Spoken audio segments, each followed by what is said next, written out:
Well, one thing I would say in our communication with others, every situation is going to be different. This is where prayer really helps, praying that God will kind of give you the right words and the right spirit. Especially if we're going to do something like sidewalk counseling, we need to be prayed up before we go. We need to know why we're there, and we need to be in that soft heart, alert, kind of prepared mode. But in normal discourse with people, I would say one of the best ways to kind of build a relationship is to find common ground, seek for common ground, and then listening. It's really hard to listen. I'm a huge talker. I love to talk, but listening is a real gift and a real skill. And when you're in a situation where a person is animated or they're really trying to get their point across, instead of talking over them or shouting at them or kind of both people trying to get their words in, just back up, fully listen to their point and their demeanor. And then I would say if you have the chance, respond to both.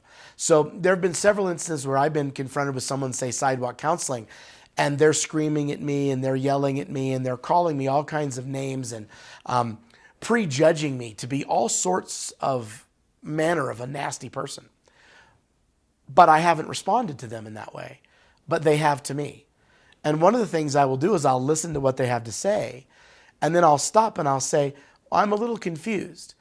You have called me these names, or you have said I'm this type of person, but the only person who's acting that way right now is yourself. Is there a reason why you're treating me that way? And I find that it's amazing, but they will stop if they're wanting to really get to truth. And they'll be like, oh, am I doing that? And it'll change the way they begin to have a conversation. Then also, sometimes we don't want to go right for what's most visceral, which is the unborn, preborn child. So maybe what we want to say is, well, why are you so passionate about this? Is there something I can help you with?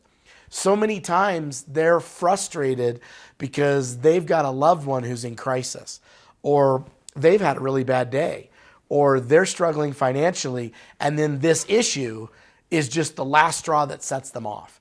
And so if we start going, I am concerned about life for sure, and I'm very concerned about the child, that's why I'm here.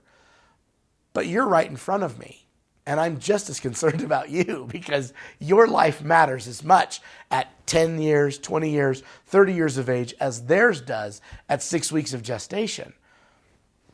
Then I think that really helps in relationship because they understand it isn't just about some issue. It isn't just a point.